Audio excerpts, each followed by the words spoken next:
மகா இரக்கமும் கிருபை நிறைந்த எங்கள் அன்பின் ஆண்டவரே, இந்த காலவெளியில் கர்த்தாவே உம்முடைய வசனத்துக்கு நேராக எங்களுடைய இருதயங்களை நாங்கள் திருப்ப கிருபை தரும்படியாக செபிக்கிறோம். நீர் ஆசீர்வதியும். இயேசு கிறிஸ்து மூலம் செபிக்கிறோம் நல்ல பிதாவே, ஆமீன். நாம் அனைவருக்கும் தெரிந்ததான பரிச்சயமான வேத பகுதியை நாம் திருப்பிக் கொள்வோம். சங்கீதம் 103 சங்கீதம், பழைய ஏற்பாட்டிலே பக்கம் 733, சங்கீதம் 103. சங்கீதக்காரனாகிய தாவீது இந்த சங்கீதத்தின் பகுதியை எழுதுகிறதை அறிந்திருக்கிறோம். 1 வசனம் சொல்லுகிறது, என் ஆத்துமாவே கர்த்தரை ஸ்தோத்திரி, என் முழு உள்ளமே அவருடைய பரிசுத்த நாமத்தை ஸ்தோத்திரி. நாம் அனைவரும் இந்த 2025 ஆண்டு டிசம்பர் மாதம் 28 தேதியில் தேவ சமூகத்தில் நாங்கள் இருப்போம். நம்முடைய கடந்த நாட்கள், வாரங்கள், மாதங்கள், வருஷங்களை நாம் பார்க்கும்போது நம்மை நடத்தி வந்த பாதை, நாம் தனிமையாக அல்ல, 24/7 நம்மோடு கூட நம்முடைய உறவுகள் வர முடியாது, பெற்றவர்கள் அல்லது துணைகள் வர முடியாது, பிள்ளைகள் வர முடியாது. ஆனால் ஆண்டவர் நம்மை கடந்த நாட்கள் முழுதுமாய் கரம் பிடித்து இந்த ஆண்டினுடைய இறுதி நாட்களை காணும்படியாகவும், அது மாத்திரமல்ல விசுவாசத்தினாலும் ஆண்டுடைய கிருபையினாலும் பிறக்கப் போகிற அந்த புதிய ஆண்டில், இந்த 2026 ஆண்டில் சுகத்தோடும் பலத்தோடும் கூட ஆண்டவர் பிரவேசிக்க நம்மை தகுதிப்படுத்துகிறார், நம்மை அழைத்து செல்கிறார். அவருக்கு நன்றி செலுத்த வேண்டும். எந்த தொழிலாக இருந்தாலும் சரி, அதில் ஆண்டு இறுதியில் அந்த ஃபினான்சியல் இயரில் வரவு செலவு கணக்கு பார்ப்பார்கள். எந்த அளவுக்கு லாபம் வந்திருக்கிறது, எந்த அளவுக்கு நாம் வியாபாரத்தில் அபிவிருத்தி அடைந்திருக்கிறோம் அல்லது நஷ்டப்பட்டு இருக்கிறோமா என்று சொல்லி முந்தின நாட்களை காட்டிலும், முந்தின ஆண்டை காட்டிலும் இந்த கடந்து வந்திருக்கிற ஆண்டில் நமக்கு எந்த அளவுக்கு லாபம் கிடைத்திருக்கிறது என்று பார்ப்பார்கள். Profit and loss. ஆகவே எந்த தொழிலும் நஷ்டத்துக்கு நடத்த முடியாது. நாம் கஷ்டப்பட்டு தியாகம் பண்ணி பணத்தை செலவழித்து பிள்ளைகளை படிக்கிறோம், ஆளாக்குகிறோம். நம்முடைய வசதிகளையும் நம்ம சில காரியங்களை, அடிப்படை காரியங்களை தியாகம் பண்ணி பிள்ளைகளை படிக்க வைக்கிறோம். அவர்கள் அதற்கு ஒத்துழைப்பு கொடுத்து அதனுடைய மேன்மையும் அதனுடைய சிறப்பை அறிந்து அவர்கள் பயன்படுத்தி கொண்டால் நம்முடைய ஆத்துமா, நம்முடைய மனது சந்தோஷமாக இருக்கும். நம்முடைய பணத்தையும் நேரத்தையும் நாம் செலவழித்து பிள்ளைகள் நாம் எதிர்பார்க்கிற அளவுக்கு அவர்கள் படிக்காவிட்டால், வாழ்க்கையில் தங்களுக்கு கொடுக்கப்பட்ட நேரத்தையும் காலத்தையும் பயன்படுத்த தவறினால் நாம் விசனம் அடைகிறோம். நாம் பட்ட பிரயாசங்கள் எல்லாம் வீணாய் போயிட்டோம் என்கிற கேள்விகள் எல்லாம் நமக்குள்ளே எழும்பும். ஆகவே ஆண்டவரும் அவ்விதமாக நமக்காக அவருடைய ஜீவனை கொடுத்திருக்கும் போது, அவர் நமக்கு கொடுத்த அந்த ரட்சிப்பு, அவர் நமக்கு கொடுத்திருக்கிற அந்த வளமான வாழ்க்கை கிறிஸ்துவுக்குள்ளாக அதை எந்த அளவுக்கு பயன்படுத்துகிறோம் என்பதை ஆண்டவர் எதிர்பார்க்கிறார், விரும்புகிறார். நாம் பயன்படுத்துவோமானால் ஆண்டவருடைய ஆத்மா அதில் மகிழ்ச்சி அடையும். இங்கே சங்கீதக்காரன் தாவீது தனிமையிலே உட்கார்ந்து தன்னை உயிர்த்து ஆராய்ந்து ஆண்டவருக்கு தன்னுடைய வாழ்க்கையில் செய்த காரியங்களை எண்ணி பார்க்கிறார். நாமும் இந்த ஆண்டில் இறுதி பகுதியில் வந்திருக்கிறோம். நம்முடைய வாழ்க்கையில் எந்த அளவுக்கு ஆண்டவரை பிரியப்படுத்தும்படியாக நம்முடைய வார்த்தைகள், நம்முடைய எண்ணங்கள், நம்முடைய செயல்கள் ஆண்டவருக்கு எந்த அளவுக்கு நாம் பிரியமாய் நடந்திருக்கிறோம் என்பதை உயிர்த்து ஆராய வேண்டும். என்னென்ன நன்மைகளை ஆண்டவர் நமக்கு செய்தார், நாம் அதற்கு எவ்விதமாக நன்றி உள்ளவர்களாய் இருக்கிறோம் என்பதை ஆராய்ந்து பார்க்க வேண்டும். இங்கே தனிமையில் தாவீது அமர்ந்து சொல்லுகிறார், தன்னோடு கூட ஆத்மாவில் தன்னுடைய இருதயத்தில் பேசுகிறார். என்ன? வாசிகள் 1. என் ஆத்துமாவே கர்த்தரை ஸ்தோத்திரி, என் முழு உள்ளமே அவருடைய பரிசுத்த நாமத்தை ஸ்தோத்திரி. என் ஆத்துமாவே நீ கர்த்தரை ஸ்தோத்திரி. தனக்குள்ளே தானே பேசிக் கொள்ளுகிறான். தன்னுடைய ஆத்மாவோடு தன்னுடைய இருதயத்தில் பேசுகிறான். என் ஆத்மாவே நீ கர்த்தரை என்ன செய்? துதி, நன்றி செலுத்து, நன்றி உள்ளவனாயிரு. அது மாத்திரமல்ல, அவருடைய பரிசுத்த நாமத்தை ஸ்தோத்திரி. அப்போ ஆண்டவர் நன்மை செய்கிறார், அல்லது பலவிதமான அனுபவங்களுக்கு ஊடாக நம்மை கொண்டு செல்லலாம். ஆனால் நாம் செய்ய வேண்டிய காரியம், நம்மை வழி நடத்துகிறவரை நாம் ஆண்டவருக்கு நன்றி செலுத்த வேண்டும். இந்த பகுதியில் வாசிக்கிறோம், தம்முடைய ஜனங்களை வனாந்தரத்தில் நடத்தினவரை துதியுங்கள், அவர் கிருபை என்றும் உள்ளது. 1 அல்ல 2 அல்ல, 40 ஆண்டுகள் தன்னை ஆராதிக்கும்படியாக அவர்களுக்கு வாக்குத்தத்தம் பண்ணின வளமான செழிப்பான பாலும் தேனும் ஓடுகிற தேசத்தை சுதந்திரித்துக் கொள்ளும்படியாக அழைத்து செல்கிற ஆண்டவர் ஒரு சில வாரங்களிலே அழைத்து சென்று விடலாம். ஆனால் சுற்றி சுற்றி அவருடைய விசுவாசம், தன்மேல் வைத்திருக்கிற அன்பு, பாசம், இவைகளெல்லாம் சோதிக்கும்படியாக 40 ஆண்டுகள் வனாந்தரத்தில் நடத்தப்படுகிறார்கள். அவருடைய விசுவாசம், அவருடைய நம்பிக்கை, இவைகளெல்லாம் சோதிக்கப்படுகிறது. அவருடைய பொறுமை, எந்த அளவுக்கு கஷ்டத்தில் இவர்கள் பொறுமையாக இருக்கிறார்கள். ஆனால் அநேகர் முறுமுறுத்தார்கள், ஆண்டவரை வனாந்தரத்தில் பரீட்சை பார்த்தார்கள். ஆகவே இந்த காரியத்தெல்லாம் மேற்கோட்டு சொல்கிறேன், அவர் செய்த சகல உபகாரங்களையும் மறவாதே. நாம் ஆண்டவருக்கு எந்த விதமான கைமாறியும் செய்ய முடியாது. முதலாவது, ஆண்டவர் நமக்கு செய்திருக்கிற பெரிய உபகாரம் என்னவென்றால், அவருடைய திருக்குமாரனாய் இயேசு கிறிஸ்து மூலமாய் பாவியாக நீங்களும் நானும் பாவியாக இருந்தபோது ஆண்டவர் நமக்காக கல்வாரி சிலுவையில் தன்னுடைய ஜீவனையும் கொடுத்து இரத்தத்தை சிந்தி அவருடைய பிள்ளையாய் ஏற்றுக்கொண்டு இருக்கிறார். நாம் விசுவாசித்த போது ஆண்டவருடைய பிள்ளைகள் என்று அழைக்கப்படுவதில் ஆண்டவர் பாராட்டின அன்பு பெரியதாக இருக்கிறது. இந்த கடைசி நாட்களில் வந்திருக்கிற நாம் நம்முடைய வாழ்க்கையில் ஆண்டவர் செய்த, ஆண்டவரை விசுவாசிக்க ஆரம்பித்த பின்பதாக ஆண்டவர் நம்முடைய இருதயத்தில் கொடுத்த சந்தோஷம், சமாதானம், ஆகவே இவைகள் மத்தியில் பாடுகள் இல்லையா, பிரச்சனைகள் இல்லையா, போராட்டங்கள் இல்லையா, வியாதிகள் இல்லையா, குறைவுகள் இல்லையா? இருந்தது. குடும்பத்தில் மனக்கசப்புகள் இல்லையா? இருந்தது.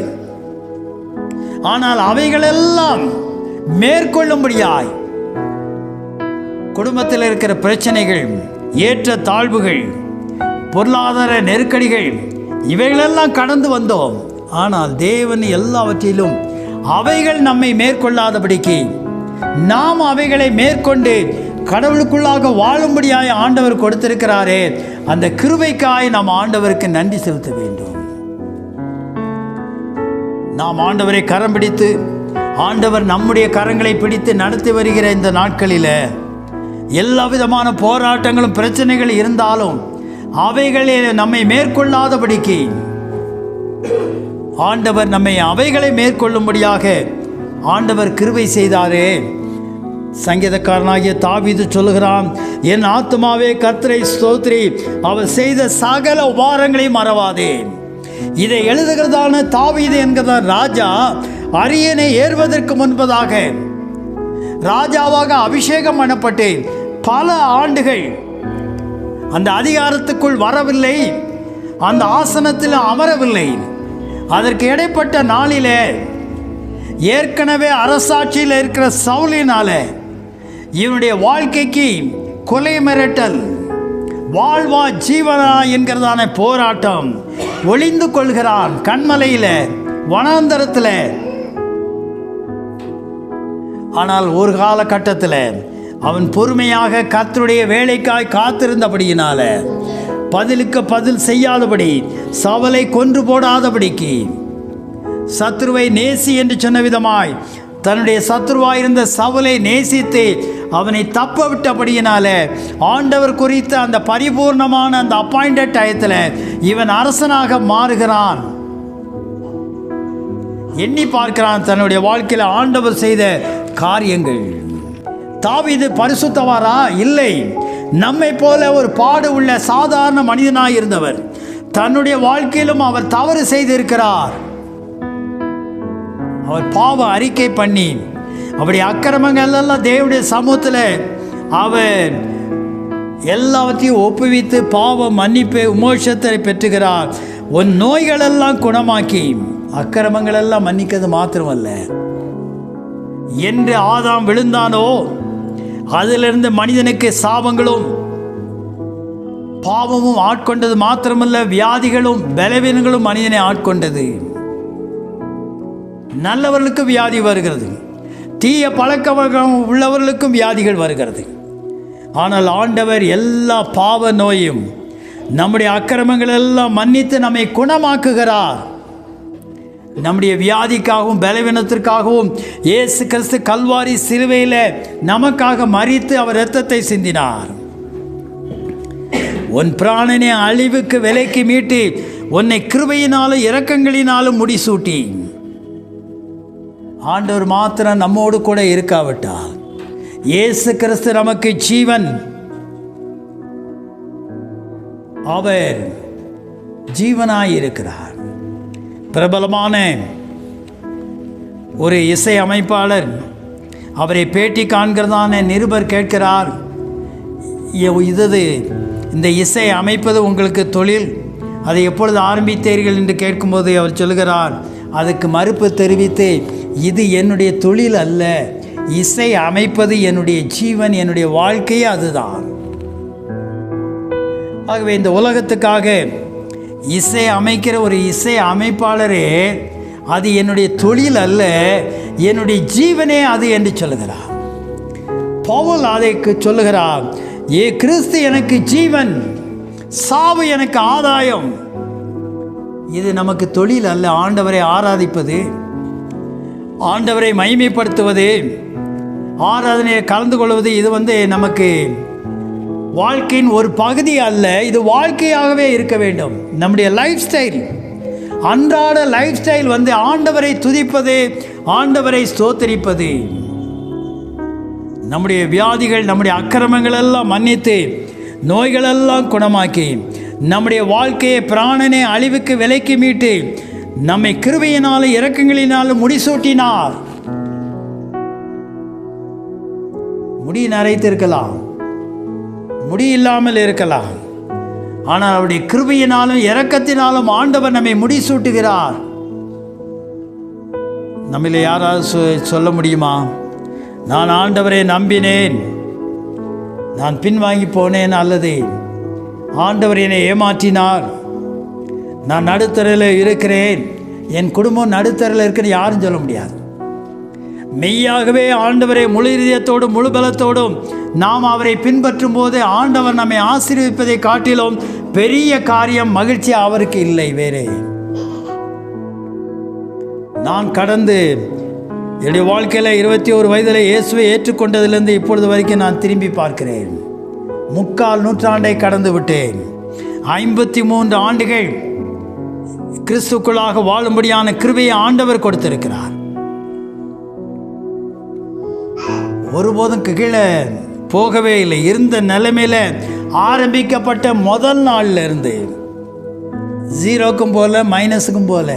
இங்கே டெம்பரேச்சர் போகுது மைனஸில், குளிர் போகுது -0லாம் போய் உப்பு மாதிரி நிறைய பனிக்கட்டியெல்லாம் விழுந்து கிடக்குது. குருவி பறவைக்கு வைக்கிற தண்ணியெல்லாம் ஐஸ் கட்டி ஆயிட்டு. ஆனால் நாம் ஆண்டவரை ஏற்றுக்கொண்ட காலத்தில் ஆரம்பித்த முதல் நாளிலிருந்து 53 ஆண்டுகள் கடந்து விட்டது. பின்னோக்கி ஆண்டவரை இழுத்துச் செல்லவில்லை, தரித்திரம் அடையவில்லை.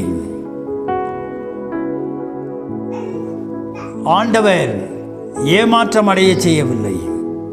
ஒவ்வொரு நாளும் அவருக்குள்ளாக வாழும்படியாகவோ நம்மை கிருபையினாலும் இரக்கத்தினாலும் முடிசூட்டுகிறாரை தவிர நாம் பின்னோக்கி போனதே கிடையாது. ஆண்டவர் யாரையும் ஏமாற்றவும் இல்லை, நாம் ஏமாற்றப்படவும் இல்லை.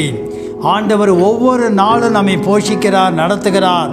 பலவீனத்தில் நம்முடைய பலனாய் இருக்கிறார். கார் இருளிலே நமக்கு நேச தீபமாக இருக்கிறார்.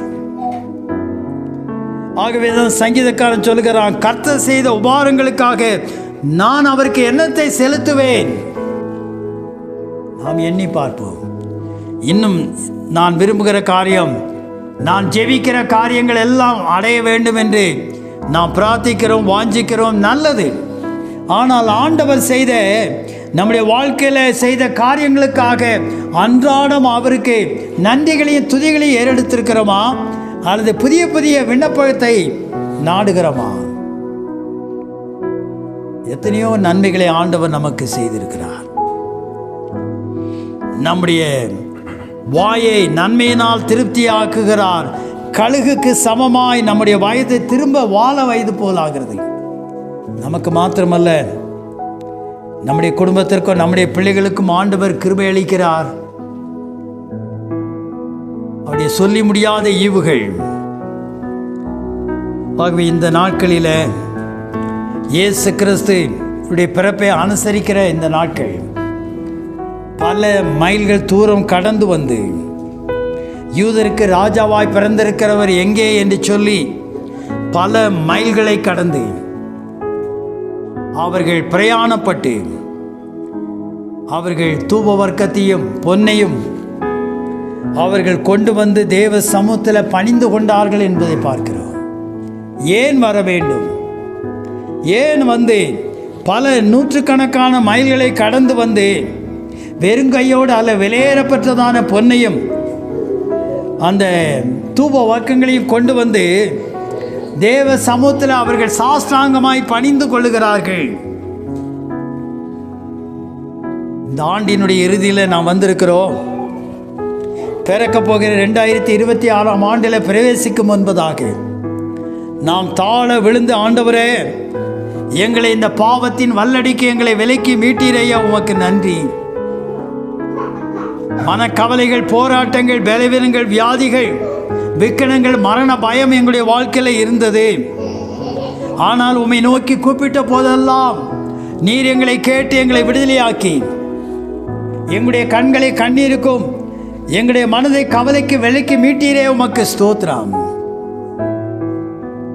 இருக்கிற காரியத்துக்காக, பெற்றுக்கொண்ட காரியத்துக்காக நாம் முழங்கால் படியிட்டு தேவ சமூகத்தில் தாழ விழுந்து வணங்கும் போது, நன்றி செலுத்தும் போது, வேண்டிய காரியத்தை கேளாமலே ஆண்டவர் கொடுப்பார். நம்மை ஆசீர்வதிப்பதை காட்டிலும் ஆண்டவருக்கு வேற பிரியமான காரியம் ஒன்றும் இல்லை. இந்த உலகத்தில் ஞானிகளை வெட்கப்படுத்தும்படி தேவன் பைத்தியமானவர்களை தெரிந்து கொண்டார் என்று வேதத்தில் வாசிக்கிறோம். பெரிய ஞானியை, பெரிய அறிவாளியை ஆண்டவர் எடுத்து பயன்படுத்துவது பெரிய சால சிறந்தது அல்ல. அது யார் வேண்டுமானால் அவருடைய திறமையினால அவர்கள் ஆண்டவரை மகிமைப்படுத்தலாம். ஆனால் அற்பரும் நீசரமாயிருந்த நம்மை, கல்வியிலும் பொருளாதாரத்திலும் தாழ்ந்திருக்கிற நம்மை ஆண்டவரை ஏற்றுக்கொண்டபடியினால கல்விமான நாவை நமக்கு தந்து அநேக படித்தவர்கள், செல்வந்தர்கள் மத்தியில் நம்மை சாட்சியாய் வாழவும் சாட்சி சொல்லும்படியான கிருபையும் ஆண்டவர் நமக்கு கொடுத்திருக்கிறாரே, அதற்கு நாம் ஆண்டவருக்கு நன்றி செலுத்த வேண்டும். ஆகவே இந்த ஆண்டினுடைய இறுதியில் வந்திருக்கிற நாம் ஆண்டவர் செய்த உபகாரங்களுக்காக நான் அவருக்கு என்னத்தை செலுத்துவேன்? ரட்சிப்பின் பாத்திரத்தை எடுத்துக்கொண்டு நாள்தோறும் அவரை தொழுது கொள்வேன் என்று சொல்லுகிறான். ஆகவே நாம் ஆராய்ந்து பார்ப்போம். என் ஆத்துமாவே கர்த்தரை ஸ்தோத்ரி, என் முழுவதுமே அவருடைய பரிசுத்த நாமத்தை ஸ்தோத்ரி என்று சொன்ன விதமாய் நாம் ஆண்டவரை ஸ்தோத்திரிக்க ஆண்டவர் கிருபை தருவாராக. நாம் தலைகளை தாழ்த்தி நாம் ஜெபிப்போம். ஒன்றல்ல, இரண்டு அல்ல, சொல்லி முடியாத ஈவுகள், சொல்லி முடியாத ஆசீர்வாதங்களை ஆண்டவர் நம்முடைய வாழ்க்கையில் கட்டளையிட்டார். நமக்கு மாத்திரமல்ல, நம்முடைய பிள்ளைகளுக்கும் ஆண்டவர் கிருபை அளிக்கிறவராயிருக்கிறார். என் ஆத்துமாவே கர்த்தரை ஸ்தோத்திரி, என் முழு உள்ளமே அவருடைய பரிசுத்த நாமத்தை ஸ்தோத்திரி. என் ஆத்துமாவே கர்த்தரை ஸ்தோத்திரி, அவர் செய்த சகல உபகாரங்களையும் மறவாதே என்று தாவீது தன்னுடைய இதயத்தில் பேசுகிறார். நம்முடைய வாழ்க்கையில் ஒவ்வொரு நாட்களும், வாரங்களும், மாதங்களும், வருஷங்களும் தேவன் நம்மை நடத்தி வந்த விதம், எல்லா நிலைமையிலும் மனரமயமாய் இருக்கும்படியாய் கர்த்தர் கொடுத்த கிருபைக்காய் நன்றி செலுத்த வேண்டும். நம்மை கீழாமக்காமல் மேலாக்கினார், வாளாக்காமல் தலையாக்கினார். ஆண்டவரே, உமக்கு நன்றி செலுத்துகிறோம் ஐயா. சபை மக்களை நீர் ஆசீர்வதித்திருக்கிறீர, அவருடைய குடும்பங்கள் பிள்ளைகளை ஆசீர்வதித்திருக்கிறீர. பிள்ளைகளுடைய படிப்புகள், வாலிய பிராயத்துடைய பாதுகாப்பு எல்லாம் நீர் உறுதிப்படுத்தி இருக்கிறீர். அதற்காக ஸ்தோத்திரிக்கிறோம். ஆத்மா வாழ்கிறது போல எல்லாவற்றிலும் வாழ்ந்திருக்கும்படியான சுகத்தை பலத்தை கட்டளையிடும்படியாக செபிக்கிறோம். பிறக்க போகிற புதிய ஆண்டில் உம்முடைய கிருபையினாலும் இரக்கத்தினாலும் முடிசூட்டும்படியாக செபிக்கிறோம். நன்றி உள்ள இருதயத்தோடு நாங்கள் கடந்து செல்ல எங்களுக்கு கிருபை தார். நீர் ஆசீர்வதிக்கும்படியாக செபிக்கிறோம். சகல கனமும் மகிமையும் உமக்கே செலுத்துகிறோம். ஆண்டவராகிய இயேசு மூலம் செபிக்கிறோம் நல்ல பிதாவே, ஆமேன். ஆண்டவராகிய இயேசு கிறிஸ்துவின் அன்பை பரப்ப லைக், ஷேர், சப்ஸ்கிரைப் பண்ணுங்கள்.